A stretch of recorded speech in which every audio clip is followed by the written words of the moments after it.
So hello, everyone. Thank you for joining us today.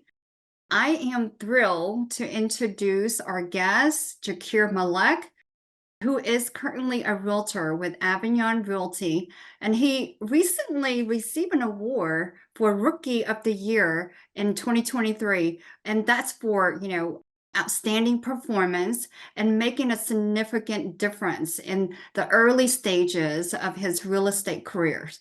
So a little bit more about Jakir is that he is a seasoned professional with years of experience in real estate industry. So his journey began with a deep-rooted love for Dallas and a desire to help others find their perfect place called home. With a background in real estate investing, Jakir brings invaluable expertise to the table, making the process of buying, selling, and investing in property a seamless experiences for clients. So, I mean, I know this is my first time interviewing Jakir. That's okay. So I am excited and nervous. But we invited Jakir to share his perspective on what it takes to be successful in the beginning of your career. And I'm sure this conversation is going to be an enlightening conversation. So without further ado, please welcome Jakir Malek. All right, come on. Thank you for being with us. Thank you, Chi. Thank you for inviting me. Yeah, you're welcome. And thank you for willing to say yes to be interviewed. All right. Yeah. And so, I mean, there are so many people are out there are getting their license, to start their real estate career. And there are many, as a real estate brokerage, Avignon Realty, we always have new agent come in all the time. And just hearing from you what it takes to be successful would be really, really valuable. So I'm going to ask you, just to start out with, like, what inspired you to pursue a career in real estate? Well, so I I have always been fascinated by the property and real estate architecture. The idea of helping people find the dream home appealed to me. Additionally, the potential for financial growth in real estate further motivated me. This interest within me began a few years ago when one of my very close friends, recommended the book called Rich Dad Poor Dad. I'm sure many of us or the people who are watching or listening this video knows this book because in real estate career or journey, I think that's the must book we should all read. And What's the the book title by again? is Can you say the Rich. It's the title is Rich Dad Poor Dad by title? Robert Kiyosaki. Yeah. Mhm. Yeah. Yes, So yes. I read that book a few years ago. I think back in 2013 or 2014. My first pass or completion of reading that book, I did not really understand much. I did get the little bit of understanding or high level understanding. Then Mm-hmm. I had to read like at least 3 or 4 times. I still review that book sometimes when I just want to refresh my memory or recall some of the concept that he called out in that book. So that was an eye opener for me, especially in real estate industry or investing. Mm-hmm.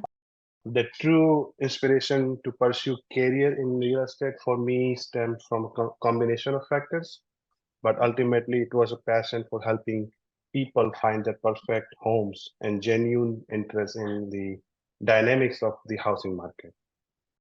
And I can say that because before even I'm getting certified or licensed as a real estate agent, when I was looking or searching for a home, it was quite difficult to explain my wants and needs to any agents as well as my criteria. So being the buyer myself, a few years ago, I understand what every buyer or seller has to go through for selling their home or buying their home first home. The other things I would say being in USA for many years and visited several states within the United States, I witnessed firsthand the transformative power of finding the right home, a place where many families create lasting memories for individuals pursue their dreams. Mm, And additionally, there was an investor within myself.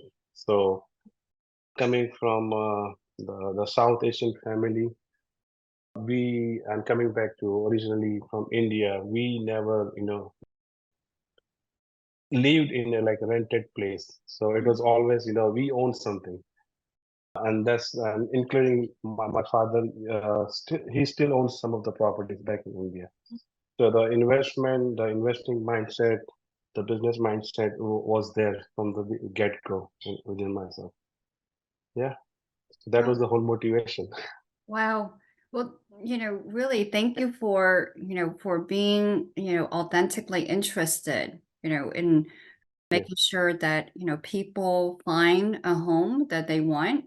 And what is something really interesting that I'm finding out about your culture from India is that the same thing. I'm Vietnamese, and we don't really rent home. We're Yeah, actually, you know, yeah, right, exactly, right. We're all, and I know a lot of us don't really talk about this, but it's so common in the US that you go and you rent home and you buy home. But in my country, Vietnam, just like India, we all like live together, like yes, yes, 10, 15, maybe 20 of us. We all live together in the same home, but we do not, the concept of renting is really foreign and in yep. our country. So that's really great that you brought that up.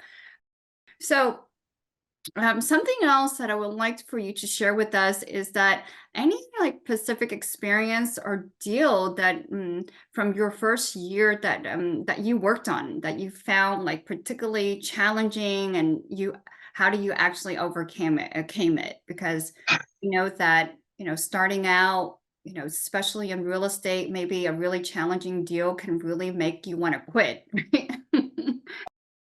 Yeah, not really quit, but there was a one memorable experience. I think I would say I'll never forget in from my first year of being a licensed real estate agent. So it was an buyer transaction. So I was representing the buyer here in North Dallas, and this was quite in I can say pretty much pre-pandemic or post-pandemic timeline when the interest rate was still in under let's say less than 4%. So Mm, it was a seller market, multiple offers, crazy time, right? We all went through mhm, that time. And there was one property came on market. I sent it to my buyer. He liked it, with the photos, pictures, everything. He said like, yeah, let's schedule an appointment for showing. We went there, saw the property. The buyer liked it. The whole family liked the home. And they said like, yeah, this is what we are looking for. Everything was perfect. It's like moving condition, J-swing garage, two-story, 4 bed, 3 bath, etc. Perfectly, fits the buyer criteria. And so somehow that particular home was in huge demand. So within a one day, the seller had like more than maybe 28 showings within one day of listing their homes. So it was crazy. And I was staying in touch with the listing agent. He was keep sending me like, we had this many showings, there are multiple offers, no contingency, no third party financing contingent or no appraisal contingency, etc., etc. And my buyer was almost like they were moving from out of state, first time home buyer. They don't understand what's the appraisal contingency, blah blah blah. I had to educate him like within a very short time frame. Like, mm, if bank don't appraise the property for the asking or contracted price, then you have to put that money out of pocket. So the long story short, we submitted the offer, and all of a sudden, since sellers saw the interest coming from the buyers, they jacked up the price by about $25,000 mhm, on listing itself. And so again, back and forth started with listing agent. My buyers are like, no matter what, I want this house. Mm, So long story short, it was a big learning for me as well, because I never deal that kind of situation. Ultimately, we won that deal, and buyer, was happy. I was happy. We all made like a win-win deal out of it, all of mm. us. So that was a Wow. big learning, memorable experience. I'll never forget, and I hope that time never comes back again. The multiple things. Yeah. Right. Well, oh my God. So your buyer end up getting their home even with Yes, they 20 they something they yeah, they bought offers? it. We had to jack up the offer price again. Wow. Um, because they were in the market for a long time, and they were like, Mhm. like a desperate situation. They had Yeah. like specific timeline. They needed a house here. Yeah, Yeah. Wow. But that's good that they're willing to increase the price, right? And not even asking for anything, right? They anything. just, Yes, yeah. wow. And we knew that home will not appraise for that specific asking price by the lender itself. It It appraises. wasn't appraised. It appraised less than the purchase price, but there were like little bit of difference.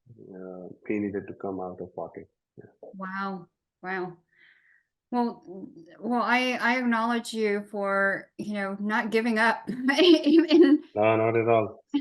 That's the one thing I always focus on serving my client. I would prefer to have 5 good clients rather than 50 other clients, where I had to juggle so many things.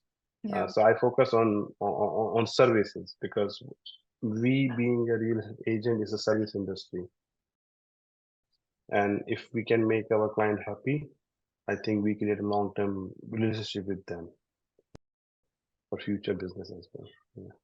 Yeah, of course.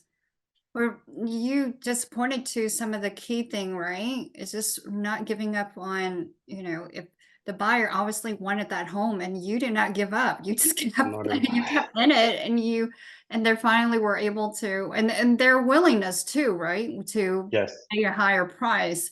So it takes both parties working together in Yeah. same moving in the same direction. And then also Yeah. what you pointed to, which is really key to know, is that, yeah, like you said, you don't want to work with, 50 clients. You rather work with 5 or 10 that really are serious and really committed, right? Are great Yeah. clients.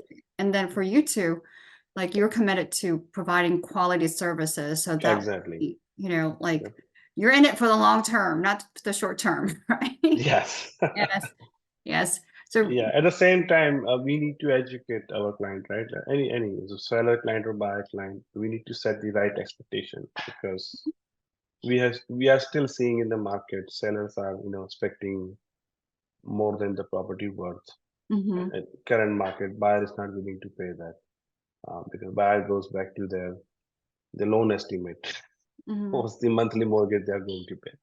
So it's all about education, educating our client, and set the right expectation to run their business. mhm. It's really great. So thank you for, sharing like a challenging situation, right? And I think during that time of the um, pandemic, the supplies were very limited, right? Yeah. And Yes. and I have heard some agents said that they have to put in like, 5, 10 offers in Yeah. different properties before they could actually even get an offer accepted. So Yeah. that's great job for for getting an offer accepted with like so many people competing with you. So, Yeah. um, so like I know that you just, pointed to what it is to build, continuous referral and in a client base, right? So mm, when you're starting out, like a lot of new agents that I've been coaching and training, they're very concerned about like how do they generate clients? How do they, build a client base just like since they're just starting out? So how did you do that? When you started out, how did you build your So, client base? so a couple of things I normally do, and I still focus on those areas. So sphere is the word of mouth. Make Mm, sure that everybody in your phone contact list knows that you are a real estate agent. mm, Doesn't matter if you do it full time or part time, but make sure they know that you are a real estate agent, and whenever they have needs in future, they can come back to you. So that's one thing. It can be your friends, families, relatives, niece, nephew, you wherever you go in shopping plaza or playing golf or they should know, right? And it's not something like you wear a t-shirt on your shirt with the real and hey, I am a realtor. No, not like that. But make sure you bring up that conversation when is the right time. mm, So that's one thing. The other thing I would say is get involved in your local community. Um, mm, it can be a church, mosque, temple, whatever, right? Communities of your faith, as well as the country of background, whatever. If you have some organization, get involved there. Uh, Volunteer, make sure that you contribute as well, and just don't expect something without giving. So it's always like give and take. Um, that's one thing. I don't buy leads from any sources. mm, I don't pay anybody. I don't buy Zillow leads or any other service providers. I just try to generate my own leads, prospect. Make sure that your neighbors know that you are an agent. So put a sign on your car that the realtor logo or something that you are a realtor. So that's one way to market yourself. Do open houses. So I know in my previous, not previous, but first year of my being a licensed agent, I reached out to one of the listing agent from MLS. It mm, was Grand Home about 950 listing price, 950K listing price. I just sent her an email asking, hey, can I do open house if you don't mind? And she said, like, what do you expect in return? I said, if I get buyer leads, I'll just probably represent buyer. So she said, like, I'll give you, some a few $100. I said, like, no, I want to represent the buyer. And it worked out that way because she was traveling. It was a summertime. mm, She was traveling and she wanted to do open house. So she put the remarks in MLS, like she wants somebody to do the open house. So I immediately reached out to her. I did open house for Saturday, Sunday.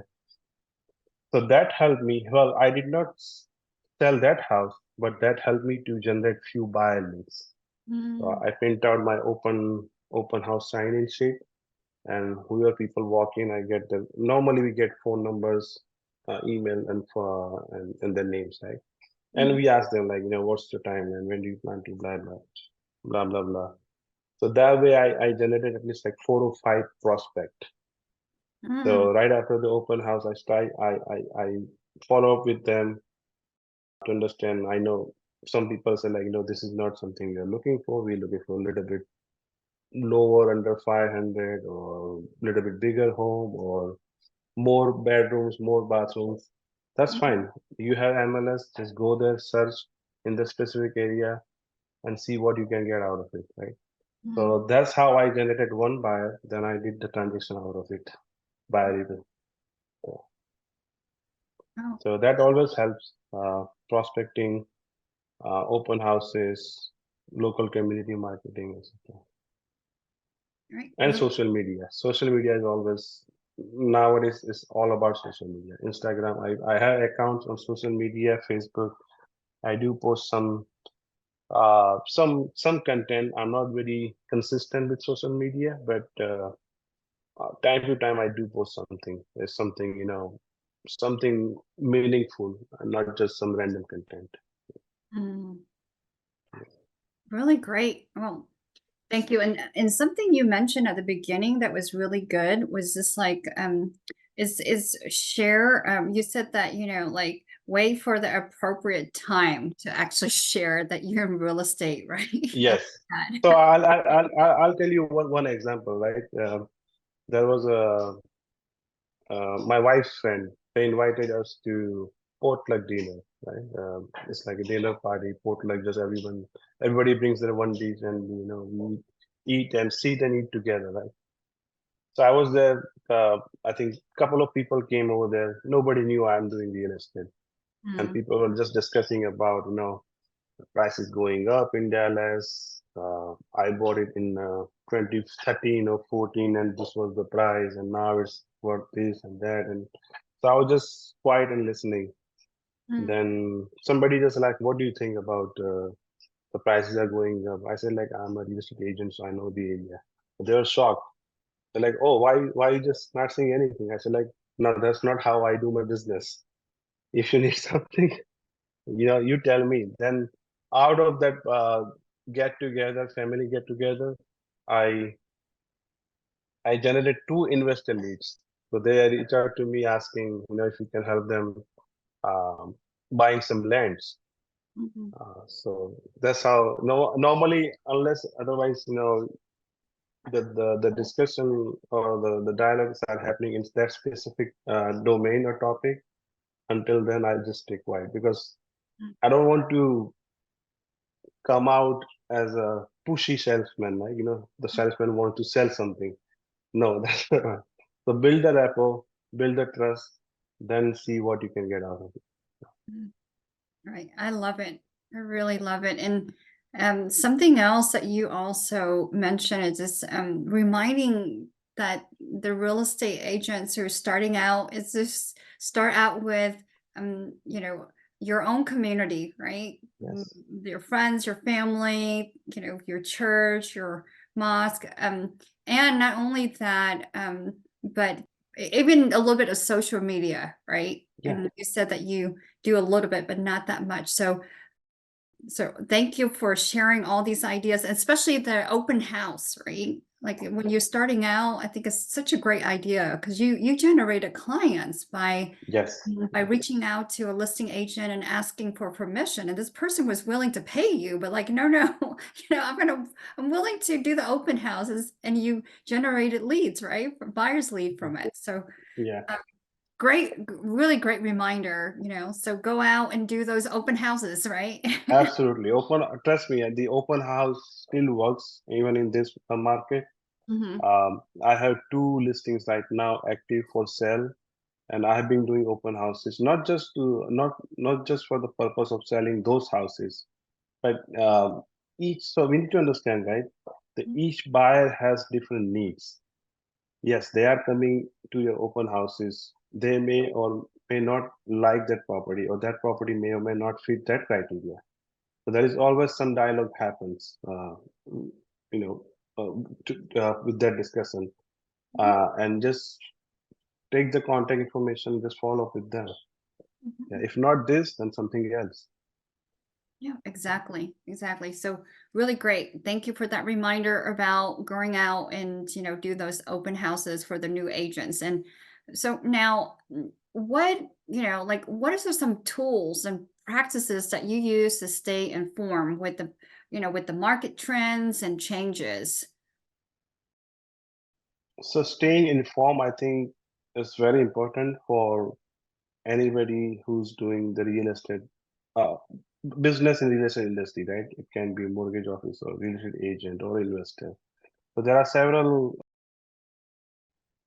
tools and technologies, or maybe I can say some platforms that I follow. So it's like market research tools. Definitely MLS is the number one, because Mhm. MLS gives you a lot of reports that you can generate based on the zip code, based on city, county, last sold versus what's coming soon, the rent analysis, selling price analysis. So that's one thing. And I do use some of the third-party internet-based website. It's not really I don't pay anything, just a free material that you can use, right? So for trending, you can probably use Google. Google has a lot of material. What's the ongoing, let's say, real estate trends? If you search, it will give you the whole search result. Other than this, internet is number one. I still I've been going to networking and industry events. Mm, So, like I said, for example, the events that you are planning, or you are casually, right? So that's number two. So I try mhm, to attend as much as I can.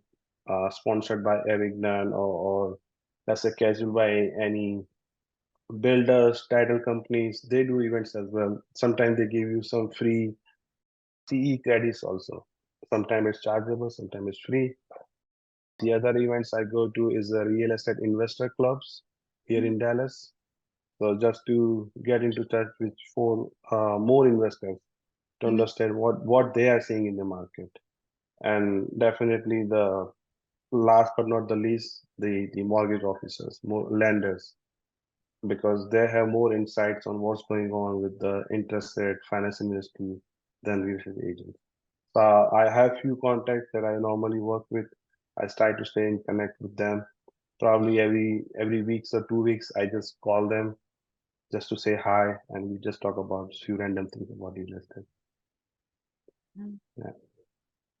So it's really great that you are putting yourself out there, as I hear, like, Yeah. going to these opportunity for networking, and also, opportunity for to receive continuing education credits, right? But just like I hear you just putting yourself out there, so that Yeah. you know what's going on. So that is a really good reminder for all the agents, because I know all of the agents you work, all of them, they work at home. So, Yes. and it takes something just to get yourself out there, right? So that you can Absolutely. be updated and know what's going on. So thank you for sharing with us all the different networking or community that you attend, Hmm. yourself informed of the market. And then what are some of the specific mentor resources that play like a really critical part in you being successful, like starting out, like who did you learn from? Was there someone Um, who's like your mentor, someone you like, I want to be like that? so for me, I would say it was a little bit easier because becoming a real estate licensed agent, I was already investing, right? So I was doing some fix and flips. I Mm, own some rental properties. So it was not just something completely brand new that I jump on it, right?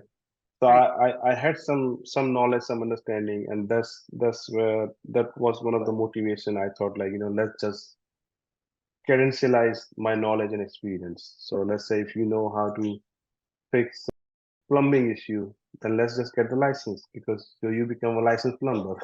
So that was one of the motivation, but getting a license helped me a lot.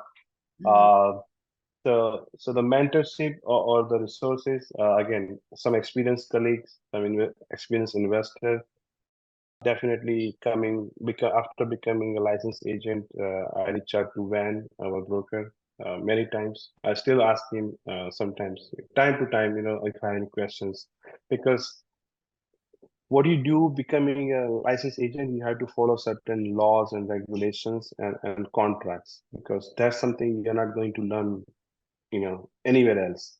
So that requires some sort of mentorship, some sort of guidance. There are resources available, such as, let's say, our NAR membership, National Associated Realtors. It has a lot of information. Texas Realtor Association, track has a lot of contracts, some guidance, materials on internet, as well as some CE credits or programs that normally I attend. A lot of material on YouTube. I think you have some content as well in our dot loop and some YouTube videos. So I watch most of them, or not all of them, but most of your videos as well, to Mm, learn and do certain things. yeah. So a, lo- a lot of I, it, a a lot lot of of it, it. yes. Learning from the broker, learning from YouTube, all of it, right? Yeah. Um, so, thank you for just pointing out all the different areas for resource. But I hear that because you started out owning your own home and being an investor. That's where it all started, right? And Yeah. then learning from other people. And I don't know you know this, but recently the Texas Real Estate Commissioner required that any new agent, that new real estate agent starting, they have to be working with a mentor their first three clients. So Oh, okay.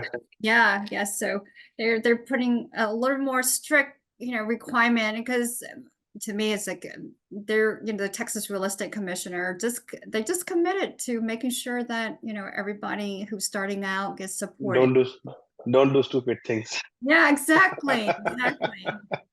That's Yeah. we're human, right? Yeah, is it something new just came out, Chi? Yeah, it's like last year, I think. Okay, Like mid last year as a I see. require. Before was, I think maybe your first deal or two, but now they increase it first Three. three clients that you work with a mentor, right? So Okay. I it, think the mentorship helps, especially the new people, because like you said, the being a licensed agent is a lot of legal contracts involved, and coming as a fresh new real estate agent, you may not understand everything because we are not the attorneys, right? We are sales person. So that's why I think the mentorship helps yeah. navigating some of those hurdles. Yeah. Exactly, exactly. Because when you go through to get your real estate license, you learn the laws and you learn what Mm-hmm. not to do, what to do, but you don't really learn like what it is to work with a client, right? What it is to Yeah, put in the offer and fill out the contracts, right? There's so much involved. Like right. that's not part of like the step Yeah, that you go and get a license, right? yeah. So The real battlefield is always different than what you just study, right? right, right, exactly, exactly. So when we have new real estate agent comes out, they're like, "What do we do?" So, right? That's why we make sure to set them up with a mentor. Right. Um, and so how do you set yourself? How do you differentiate yourself from other real estate professional? Like, what are some of the things that's very unique to you when clients are working with you?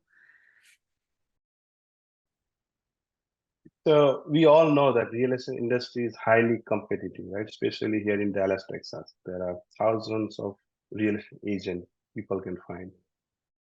So the key differentiation differentiation I would say is about personalized services. That's something I really highly focus on, as well as giving the expertise and experience based on the previous experience, right? Hmm. Some of the marketing strategies, I use social media. I use professional photography most of the time. For sell listing, for rent, I still sometimes just use iPhone and sub little bit of editing. But for sell listing, I use no matter what, how much the listing price is. I always go for professional photography, 3D, Matterport, virtual tool. I hire a freelancer who does all my editings as well as social media, campaign, digital marketing.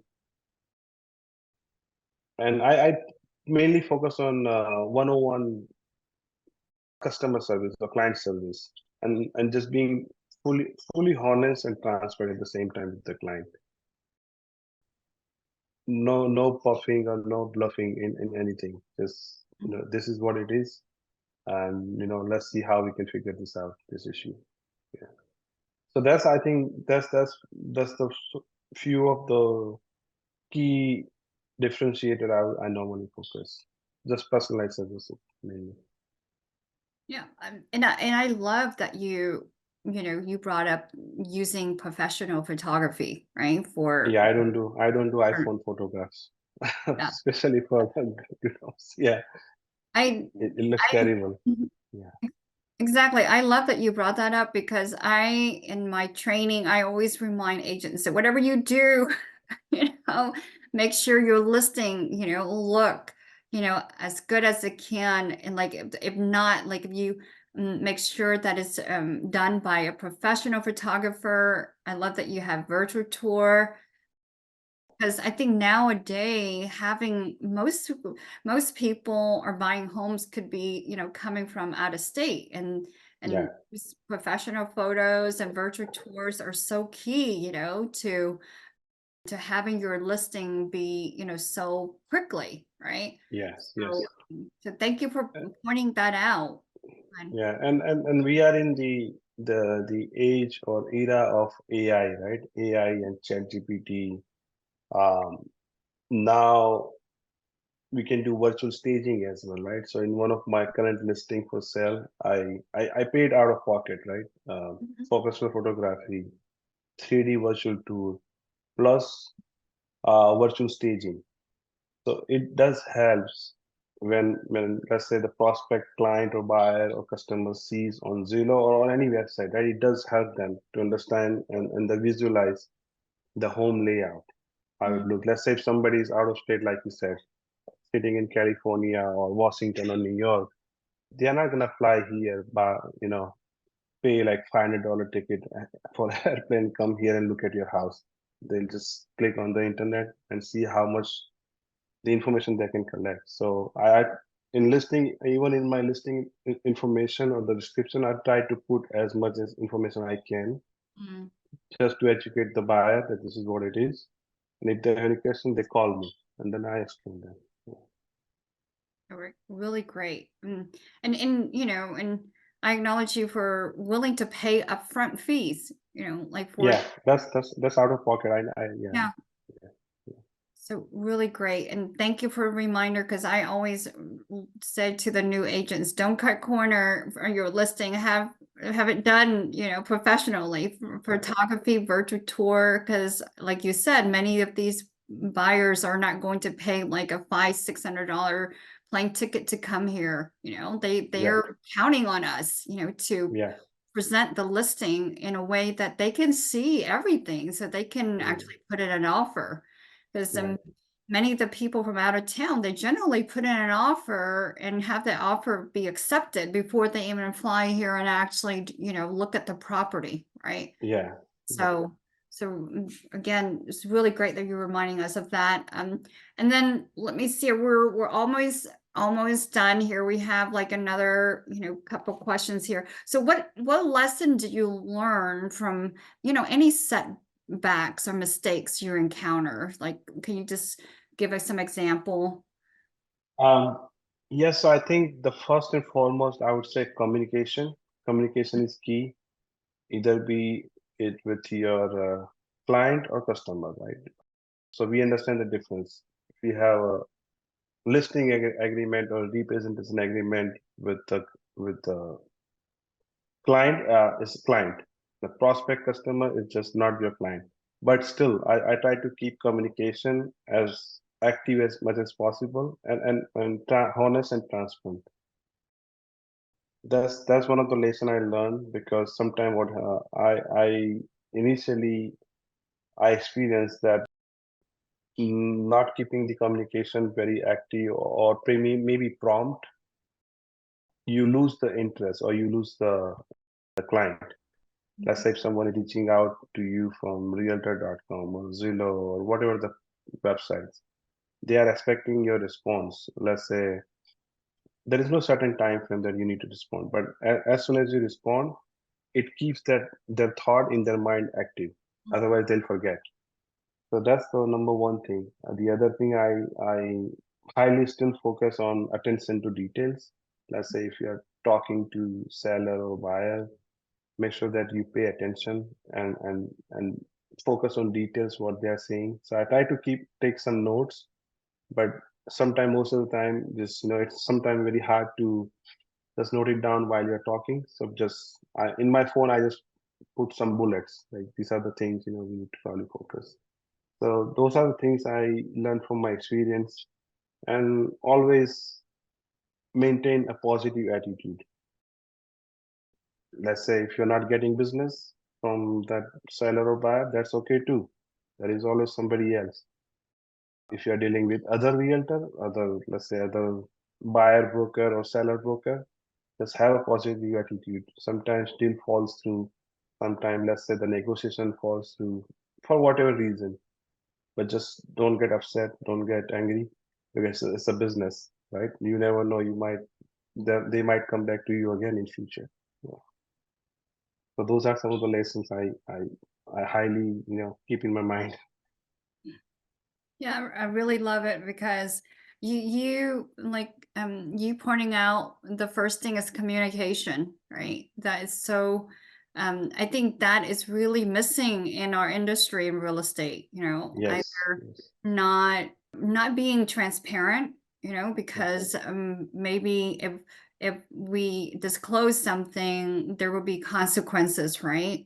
So I hear all the time that, there's something going on with a loan, and the one of the agents doesn't say anything. There's, something going on with the loan, and then later they, find out that the loan didn't go through. So yeah, closing like a day before the closing. therefore, And so I think it's like you said, so key that we need to really, like, up the communication and be transparent, even though the consequences are not good, right? yeah, But at least absolutely, tell everybody what's going on, right? We can handle it, right, even though yeah, it's bad news, right?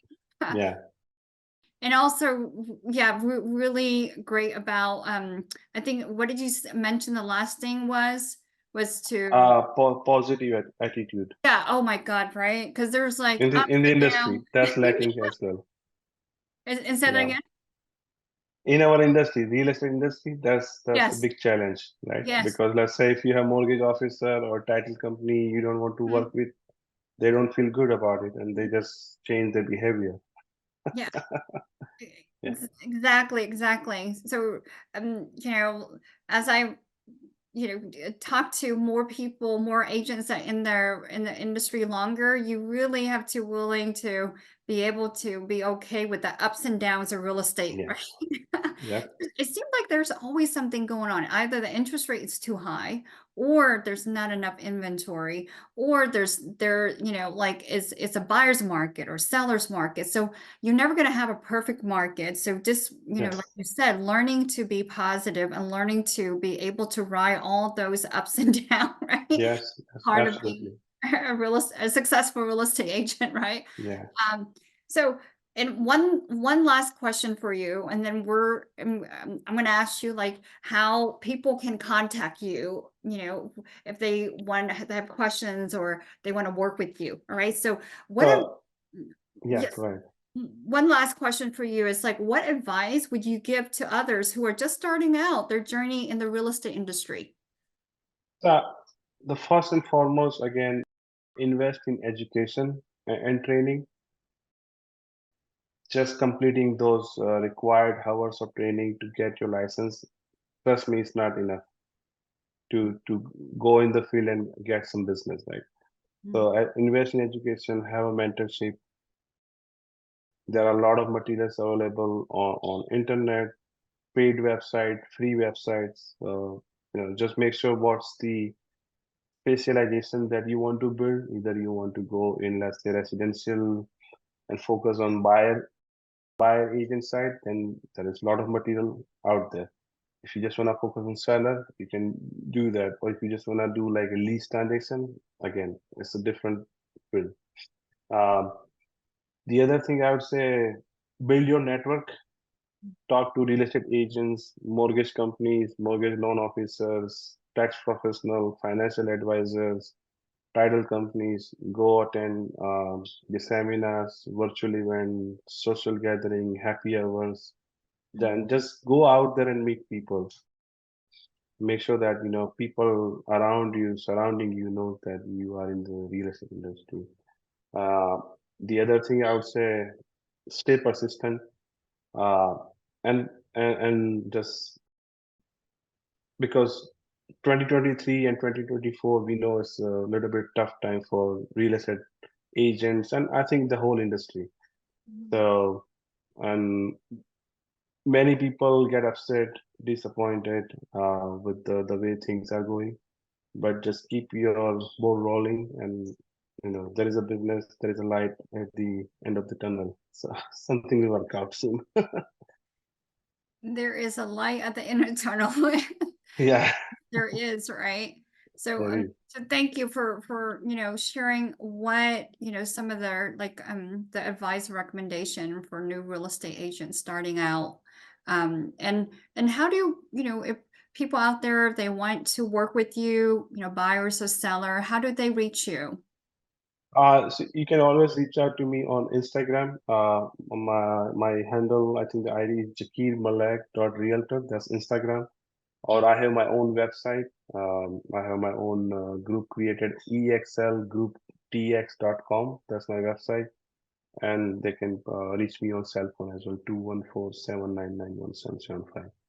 Can you say Yeah. the cell phone number again so that way people? Yes, it's 214-799-1775. All right, good. Call me, text me for anything real estate. Yeah. Perfect. There we go. So Jakir, thank you so much for being here today and sharing about, your experiences, resources that you use to be successful, and for, the agents who are starting out new. So thank you. And again, he gave y'all the information to contact him. So reach out if you need any kind of real estate. It can be buying, selling, investing, all of that. So again, thank you. Thank you, Jay. Yeah. Yeah. Yeah, thank you, Chief, for having me. Folks are listening, or if you're in first time in a real estate, new agents, reach out to me if you need any help. I'm more than happy to help anybody. Thanks. All right. There you hear it. Thank you, Jakir. Thank you, Chief.